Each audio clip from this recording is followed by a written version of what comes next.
Hi, welcome to my channel అండి. ఈరోజు మా ఛానల్లో మెంతి పప్పు చేస్తున్నానండి.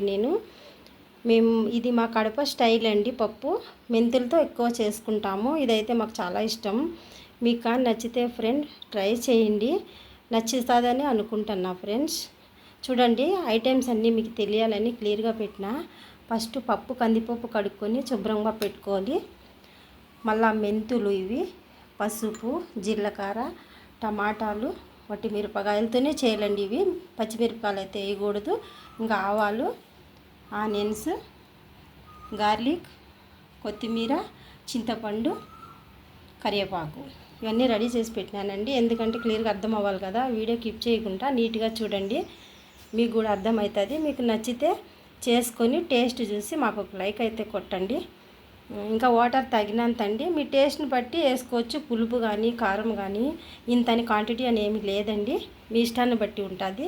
నేను చేసే పద్ధతిలో అయితే చేస్తున్నా ఫ్రెండ్స్. చూడండి, క్లియర్గా పెట్టిన మెంతులు, పసుపు, మళ్ళీ చెప్తాను, జీలకర్ర, పప్పు, టమాటాలు, వట్టి మిరపకాయలు, ఆవాలు, వెల్లుల్లి రెబ్బలు, ఎర్రగడ్డలు, చింతపండు, కరివేపాకు, కొత్తిమీర అండి. ఇంకా తగినంత వాటర్ వేసుకోవాలి. మళ్ళీ అంతేనండి ఫ్రెండ్స్. చూడండి, ఇంకా నెక్స్ట్ ప్రాసెస్కి వెళ్ళిపోతున్నాము. ఇంకా కడాయి పెట్టుకొని ఆయిల్ హీట్ ఎక్కినాక తగినంత వేసుకోండి, మీకు నచ్చినంత ఆయిల్ వేసుకోండి. ఫస్ట్ ఆవాలు వేస్తున్నా. మెంతులు చెప్పినాను కదండి, మెంతులు కొన్ని ఎక్కువ వేసుకోవాలా. ఎందుకంటే దీనికి మెంతుల వల్లే టేస్ట్ వచ్చేది పప్పుకు. ఎందుకంటే ఈ రోజుల్లో అందరికీ షుగర్లు, బీపీలు ఎక్కువైనాయి కాబట్టి మనకి హెల్త్కి మంచిదండి మెంతులు ఎక్కువ వేసుకోవాలా. మళ్ళీ జీలకర్ర వేసుకోవాలండి. ఇంకా నెక్స్ట్ వచ్చేసి ఇంకా వట్టి మిరపకాయలు వేసుకోవాలి. జాగ్రత్త చూడండి ఫ్రెండ్స్, వీడియో అయితే క్లిక్ చేయొద్దు, మీకు అర్థం కాదు. పప్పు అంటే అందరు చేసుకుంటారు, అంటే ఇదైతే టేస్ట్ కూడా వేరే లెవెల్లో ఉంటుంది కాబట్టి నేను చెప్తాను అంతే అండి. మేమైతే ఇట్టే చేసుకుంటాము, మాకు చాలా ఇష్టము. మా కడపల్లో ఇట్టే చేసుకునేది పప్పు. ఆనియన్స్ వేయాలా, ఇంకా తర్వాత కందిపప్పు వేసుకోవాలా. ఇంకా దీనికి ఏమి మళ్ళా తాలింపు ఏమీ ఉండదండి దీనికి. ఇంకా ఇంతే మనం కావాల్సినంత ఇంకన్నీ వేసుకోవటమండి. దీంట్లో ఏం లేదు. కొత్తిమీర, కరివేపాకు, లాస్ట్లో చింతపండు అయితే వేసుకోవాలా.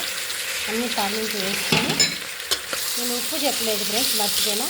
మీకు తెలిసి కాబట్టి ఆల్రెడీ ఉప్పు వేసుకోండి, మీకు తగినంత వేసుకోండి. ఎన్ని వేసుకొని బాగా కొంచెం ఫ్రై అయితే సరిపోతుందండి. దీనికి ఏమి ఎక్కువ డ్రై చేయాలి అని ఏం లేదండి, అంతే అండి. కొంచెం ఇట్లా వేయినాక కొంచెం పసుపు కూడా యాడ్ చేసుకోవాలా. పసుపు వేసుకోవాలండి. ఉప్పు కూడా వేసుకోవాలా. రాళ్ళు వేసుకోండి, అది వేసుకుంటే బాగుంటుంది టేస్ట్ కూడా. ఇంకా నెక్స్ట్ వచ్చేసి టమాటో మీకు తగినంత వేసుకోండి, మీ టేస్ట్ని బట్టి. పులుపు ఎంత కావాలనుకుంటే అంత వేసుకోవచ్చు. అంతే అండి, సింపుల్ ప్రాసెస్ అండి. మెంతిపప్పు అంటే ఏమో పెద్ద కష్టపడాలి అని ఏం లేదండి. టేస్ట్ అయితే చాలా చాలా బాగుంటుందండి. మీరు ట్రై చేస్తారు అని అనుకుంటున్నా. ట్రై చేసి టేస్ట్ చూసి మాకు బాగుంటే మా ఛానల్కి సబ్స్క్రైబ్ చేయండి. అంతే అండి, ఏం లేదు. మళ్ళీ లాస్ట్లో కొంచెం చింతపండు ఉంది కదా, మీ పులుపు ఎంత తింటే అంత వేసుకోండి, మీ టేస్ట్ని బట్టి ఉంటుంది. కొంతమంది కారం ఎక్కువ తింటారు, కొంతమంది పులుపు తింటారు కదండి. మీ టేస్ట్ని బట్టి వేసుకోవాలి అంతే. మరీ ఎక్కువ తక్కువ అని ఏం లేదు, మనకు అర్థమైపోతుంది కదా మన తినే టేస్ట్ని బట్టి. అంతే ఫ్రెండ్స్, ఏం లేదు ఫ్రెండ్స్. ఇది కొంచెం ఫ్రై అయినాక కలుపుకొని, డ్రై కూడా ఏం అవసరం లేదండి దీనికి పెద్దగా. టేస్ట్ అయితే సూపర్ ఉంటుంది ఫ్రెండ్స్. మీరు ఒక్కసారి ట్రై చేసినారంటే మళ్ళీ చేసుకోవాలనుకుంటారు ఫ్రెండ్స్.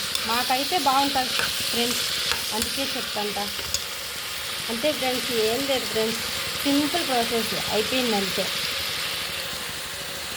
ఇంకా తగినంత వాటర్ పోసుకొని, ఎంత కావాలో మనకు అంత వాటర్ పోసుకొని 2-3 విజిల్లు వచ్చే వరకు మూత పెట్టుకుంటే మెంతి టమాటా కర్రీ పప్పు అయిపోతుంది. అంతే ఫ్రెండ్స్. Hi friends, bye. మీకు నచ్చితే లైక్ చేయండి, సబ్స్క్రైబ్ చేయండి ఫ్రెండ్స్.